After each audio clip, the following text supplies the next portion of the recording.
Hey, Jamin. Jack talked to us yesterday about wanting to see you maybe let it rip a little more.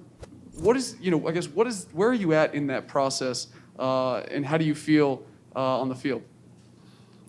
Well, I mean, I feel like I just gotta let it rip, not think too much, just go around and make some plays, and don't be afraid to be wrong every now and then because I'm still learning, and just, like I said, go out there and just do what I can to make plays. What is preventing you from letting it rip right now? Nothing necessarily. Just I'm pretty hard on myself with a lot of things. I don't really like to make mistakes. I like to be exact with everything I do. So that was one of the things that I just sat down and talked to them about, and he just said, I mean, hey, it is what it is. You just got to make plays, and they with me right or wrong. So that's one thing I'm taking heed of. What prompted you to sit down with them, and what was that conversation like? It was just getting a chance to really just understand that my coach is going to be there for me, as well as my teammates in the locker room, and just making sure I'm doing what I need to do at all times to develop that trust and develop that relationship with the guys around me. For those of us who have not played linebacker or in a 4-3 defense, are you able to explain some of the differences coming from Kentucky to here? Like, how much different is the position coming into this system?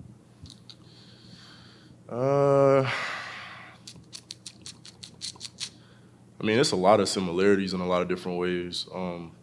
For the most part, in college, I was really a guy that was just see ball, get ball, mirror in the back, versus now, one of the main things you have to learn is, of course, where your support is, where your help is, and knowing what gap you're supposed to be fitting in, knowing this, that, and the third. And it's just now that I got the hang of it, of course, it's just like you can just play a lot faster and not really have to be like as worried about as many like mistakes, especially knowing where your support is now.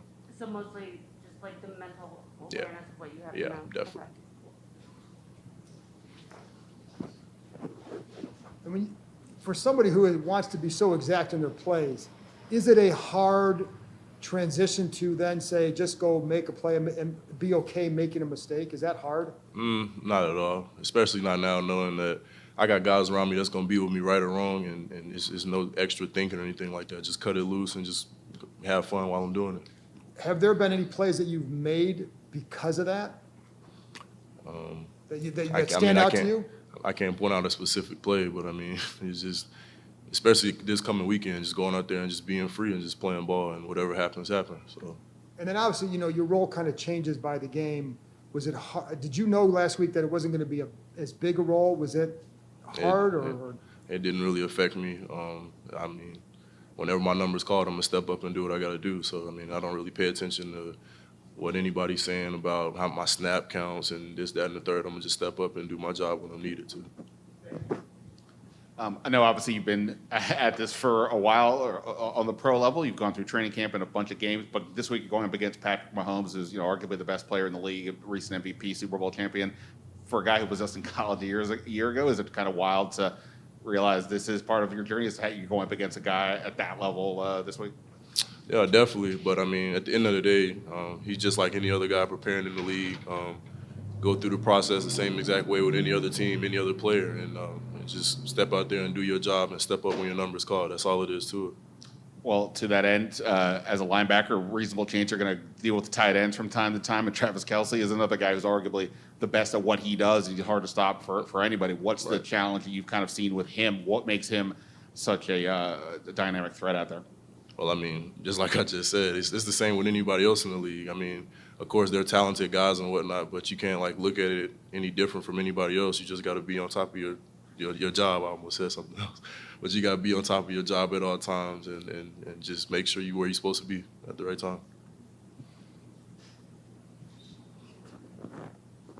Jamin, you said that you're very hard on yourself. Just out of curiosity, would you be open to sharing, what are the things that you're most hard with yourself about, or, have the conversations with yourself about needing to do better?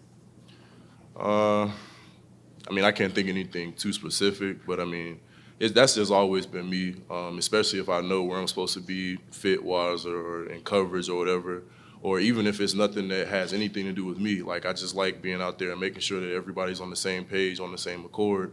And, at times if I feel like it's off or whatever, I just feel like, I don't know, damn, I knew that play should have been made. And it kind of gets me every now and then. But now, of course, I just got to cut it loose and just play ball. That's all it is to it, and just have fun doing it. And then you mentioned that this week is important for you to play more free. Is it specific to this week, or is it just in general that it's important for you to play free?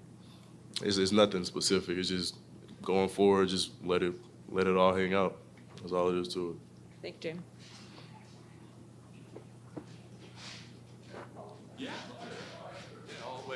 Yeah, firing from the back. Speaking of Mahomes, the way he uses his legs has been it's throughout his career, but also the last couple of weeks even more prominent. He's talked this week about how if it's there, he's going to take it. With where you're at on the field, kind of how important are you to keep an eye on what he does? Trying to make something happen if your DBs are doing their jobs.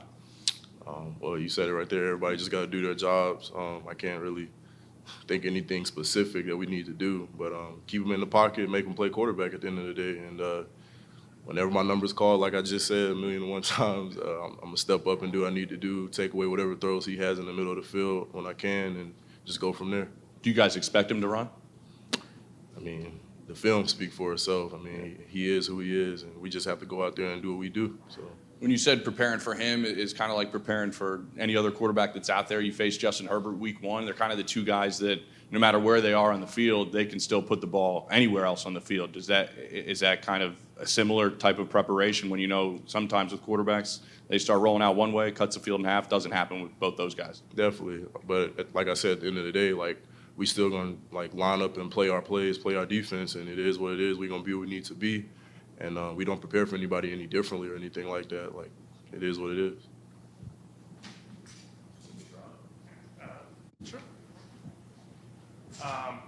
With the Kamara touchdown last week, they said that you kind of ran the wrong gap. But what was it about the look that, I guess, why did you run the wrong way? I mean, the people that's saying that clearly don't know football, and they don't even know what scheme we were in. Because, that's all I can say on that. But, it is what it is. It's a play that you can't do nothing about now. So, going forward, we're just going to make plays. So were you supposed to run the direction? No, I wasn't. But, it is what it is.